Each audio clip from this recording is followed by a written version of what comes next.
بسم الله الرحمن الرحیم. نننی لیکچر د هغه چا دپاره ډېر زیات فایدهمند دی چې څوک په لسم، یولسم او دولسم کلاس کې وي. دا یو ټریک دی اکثر ټیچرانې خپلو شاګردانو ته دا وښیي، نو د دې په مدد سره هغوی ته سپیشل اینګلز یعنی کې 0، 30 ډیګري، 45، 60 ډیګري او 90 د دې پنځو اینګلو باندې که چېرې موږ سره ساین فنکشن راشي، کوساین فنکشن راشي یا ټینجنټ فنکشن راشي، په دې درې واړو کې هر یو فنکشن وي او دا ویلیوز په دې فنکشنز کې راشي، نو هغه ایزیلی په پټو سترګو باندې دغه ویلیو په ذهن کې پرتی یا ځان ته یې جوړولی شي. او دا 0، 30، 45، 60، 90 ډیګري داسې اینګلز دي چې په ټرایګنومټري کې تاسو کوېسچنې ګورئ نو اکثر اینګلې هغه چې دی نو د دې په مدد سره تاسو سولف کولی شئ. اوس په ننني لیکچر کې مونږ یو ټریک زده کوو چې دا مونږ ډېر په اسانه باندې زده کولی شو. د هغې دپاره ما ځان ته یو ټیبل جوړ کړ، په هغې کې چې دی نو فاسني رو کې ما ځان ته سپیشل اینګلز ولیکل چې دا 0، 30، 45، 60، 90 او په لومبي کالم کې مې هغه ټریګنومټریک فنکشنز ساین، کوساین او ټینجنټ دا ولیکل. اوس دې ځای کې یو خبر په غور سره یاد وساتئ چې د 0 نه موږ سټارټ واخلو 0، 1، 2، 3، 4 څو انسې شوې وشمارئ 1، 2، 3، 4، 5 پنځه اینګلې دي او پنځه هول نمبرې دا ما ولیکلې. د دې نه بعد سټپ کې چې دی نو په هر یو باندې انډر روټ په واخلئ، انډر روټ 0، انډر روټ 1، انډر روټ 2، انډر روټ 3 او انډر روټ 4 دا مونږ سره راغلل او بیا یې په 2 باندې تقسیم کړئ، ټول په 2 باندې ډیوایډ کړئ.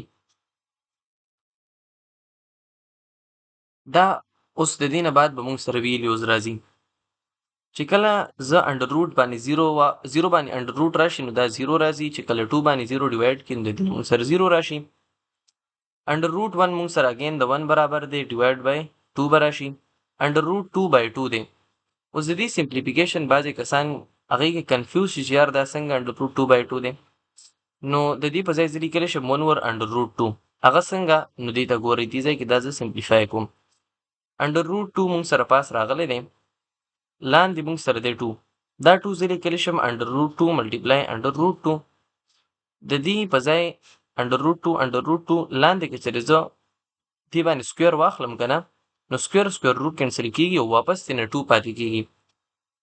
نو مطلب دا دی چې زموږ د ایکویشن بیلنس دی، کینسل کولو کې زما څه فایده نشته دی، زه چې دی نو سمپلیفای کول غواړم دا، نو لحاظه 2 انډر روټ یې مې جدا جدا واغستې. اوس دا یو انډر روټ او بل انډر روټ کینسل شو نو پاس 1 پاتې شو، نو دې نه موږ سره راشي 1 ډیوایډډ بای انډر روټ 2. نو که یو سړی انډر روټ 2 بای 2 ویلیو لیکي یا انډر روټ 1 بای 2 لیکي نو دواړه کیسز کې به د انسر دا صحیح وي. اوس د دې نه بعد انډر روټ 3 بای 2 به په خپل ځای راشي، دې کې نور سمپلیفیکیشن نشته دی. او انډر روټ 4 دی نو 2 2 4 راځي، 2 باندې چې سکویر واخلو سکویر روټ کینسل شي، ډیوایډ بای 2 شي، 2 2 کینسل شي، د دې نه 1 راشي. نو لحاظه زه د دې په ځای به صرف ډایرکټ انسر لیکم چې هغه مونږ سره دی 1. نو دا اوس مونږ سره 15 فنکشنز دپاره دا ویلیوز رالل. دا لومبي کالم کې به زه ځان ته ولیکم. نو ساین 0 دی نو دې ځای لومبی ویلیو مونږ سره 0 وه، دا به شي 0. 30 نو 1 اوور 2، 1 اوور انډر روټ 2 دغه ویلیوز راوالی هم په دقه ترتیب باندې په دې ټیبل کې ځان ته ولیکئ او ساین 0 91. اوس ګورئ که چېرې تاسو نه څوک تپوس وکړي چې ساین 0 ویلیو څه ده نو 0 ده. ساین 30 ویلیو 1 اوور 2، د ساین 45 ویلیو څه ده 1 اوور انډر روټ 2، د ساین 60 ویلیو څه ده انډر روټ 3 بای 2، ساین 90 ویلیو څه ده 1. د هر یو فنکشن دپاره اوس په مونږ ویلیو پاینټ کوو، دا خو شو صرف د ساین فنکشن دپاره. د کوساین فنکشن دپاره د دې طرف نه شروع کوي دا ویلیوز، یعنی کې دا ټیبل راواخلئ، مونږ ولیکو د 0 نه والد اول د ساین دپاره د 0 نه شروع شو د 1 پورې. نو اوس په د 1 د دې ځای نه به 0 نه شروع کو او الټه ترتیب کې به دا انسي ولیکو 1 بای 2، 1 بای انډر روټ 2 انډر روټ 3/2 او 1 ریورس فارم کې مې ولیکو. نو اوس که چېرې تاسو نه څوک تپوس وکړي چې د کاس 0 ویلیو سره، نو ټیبل په مدد سره تاسو ډایرکټ ویلی شي چې 1.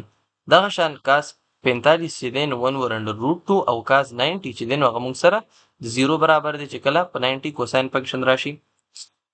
نو دا خو شو د ساین او کاس دپاره ویلیوز. د ټیبل په مدد سره هغه مونږه ولیکل. اوس د دې نه بعد چې دی نو هغه د ټینجنټ فنکشن دپاره کیسه پاتې ده. نو ټینجنټ فنکشن دپاره چې مونږ لیکو، نو ټینجنټ مونږ سره برابري ساین فنکشن ډیوایډ بای کوساین فنکشن. که دې ځای کې ټیټا انګل هر څه وي نو هغه تاسو اخیستی شئ. مثال په تور ټیټا ما کنسیډر کړه ځان سره. اوس دې ځای نه مونږ دا خبره معلومولی شو چې که چېرې ما سره ټینجنټ ویلیو راله، نو د هغې ټیبل په مدد سره زه دا ویلیو فایند کولی شم. لکه ټینجنټ ټیټا دی، نو ټینجنټ ټیټا موږ سره برابري د ساین ټیټا بای کاس ټیټا ویر ټیټا از د انګل. لکه مثال په طور که زه تاسو وکړم چې د ټینجنټ 0 ویلیو سره 0 ډیګري، نو ساین 0 به پاس ولیکئ او کاس 0 به ولیکئ. ولې چې د ټینجنټ خو لا پته نشته. ساین 0 د ټیبل نه زه ویلی شم چې هغه د 0 برابر دی او کاس 0 چې دی نو هغه موږ سره د 1 برابر دی. نو پاس به شي 0 دی ټیبل کې او لاندې به شي 1. 0 چې په any نمبر باندې ډیوایډ شي د دې نه 0 راځي، نو ټینجنټ 0 هم موږ سره د 0 برابر شه. دغه شانتي اوس 1 اوور 2 به د ټینجنټ 30 ویلیو فایند کوم. نو ساین 30 بای کاس 30. ساین 30 د ټیبل په مدد سره زه ویلی شم چې هغه موږ سره د 1 اوور 2 برابر دی او دا بل چې دی نو دا انډر روټ 3 اوور 2 برابر دی. د دې په ځای زه داسې هم لیکلی شم، بعضې کسان د ډایرکټ سمپلیفیکیشن کې کنفیوز شي. نو دا مین چې کوم ډیویژن نو دا ما هغه ډیوایډ والا ساین ته ورواړو. ډیویژن چې کله ملټیپلیکیشن ته کنورټ شي نو د ډیویژن نه بعد چې کوم فریکشن وي د هغې ریسیپروکل مونږ واخلو. اوس په دې کې کینسلیشن کېږي، دا 2 کینسل شو، مونږ سره پاتې شو 1 ډیوایډ بای انډر روټ 3. نو د دې ویلیو مونږ سره راله 1 اوور انډر روټ 3. دغه شانتي د کاس 45 1 اوور 2 1 اوور 2 سیم ویلیو دی چې دواړه ډیوایډ کو دا به 1 راشي. انډر روټ 3 اوور 2 دی، 2 کینسل شو، انډر روټ 3 بای 1 دی، نو انډر روټ 3 3 راځي. ها اوس ټینجنټ 90 دا د قابل غور ده ساین بای 90 او کاس 90. ساین 90 مونږ سره برابر دی د 1 او کاس 90 0. اوس any نمبر دا چې مونږ په 0 باندې ډیوایډ کو نو د دې نه مونږ سره انسر سره راځي. بعضې کسانو به خیال کې راوستی چې 0 ته راځي، خو دا خبره غلطه ده. د دې نه 0 مونږ سره بالکل نه راځي، بلکې هر کله چې مونږه any نمبر وي، مثال په طور x دی، x په ځای any انسر راتلی شي، any نمبر راتلی شي، هغه مونږ په 0 ډیوایډ کو نو د دې نه مونږ سره انسر دا نه راځي. ځکه چې مثال په طور 4 دی نو دا ځوان په 2 باندې ډیوایډ کا، نو تاسو د دې نه انسر ولیکئ 2، یعنی د 2 له مونږه 2 کې ملټیپلای ورکړو د دې نه 4 راشي. دغه شان اوس زه 0 له 6 کې ملټیپلیکیشن ورکړم چې د دې نه x راشي، هېڅ داسې انسر نشته دی. یعنې x په ځای تاسو 4 واخلئ مثال په طور 0، نو د دې نه څه انسر راځي. 0 له 6 کې ضرب ورکړم چې د دې نه 4 راشي، هېڅ هم انسر نشته دی. نو په دې وجه باندې چې چونکې مونږ سره د دې نه څه ریزلټ نه راځي، نو میتھس کې دې ته ویل کېږي undefined. مطلب دا any نمبر divided by 0 دا مونږ سره undefined وي. undefined لپاره د انفینټي د سمبل هم یوز کېږي، یا دې ته undefined هم لیکلی شي تاسو. نو دې ځای کې زه د انفینټي د سمبل یا undefined والا د سمبل لګوم چې ټینجنټ 90 ډیګري دا مونږ سره undefined دی. انشاءالله چې کله مونږ د دې ګراف سټډي کوو نو په هغې کې بیا مونږ ته د دې خبرې ښه صحیح طریقې سره وضاحت وشي چې د دې ګراف هم په دې انفینټي باندې نه جوړیږي. دا و هغه ټریک. یو څو پیرې تاسو دا پریکټس کوئ نو انشاءالله چې دی تاسو ته به په دې کې هېڅ قسمه مشکل نه راځي. شارټ ریویژن که زه وکړم نو 0 1 2 3 4 انډر روټ اخیستل په هر یو انسې باندې او بیا په 2 باندې ډیوایډ کول، دا د ساین دپاره شو. د دې نه بعد چې دی نو بیا ریورس آرډر کې چې ولیکئ نو دا به ریکارډ شي او ټینجنټ دپاره د ساین دا ویلیوز به په کاس باندې ډیویژن وکئ، نو تاسو سره به دا ټیبل په اسانه باندې جوړیږي. انشاءالله چې تاسو 2-3 وخته دا پریکټس کوئ، دا ټول ویډیوز به ستاسو ذهن کې کینی جزاکم الله خیر والسلام علیکم ورحمة الله.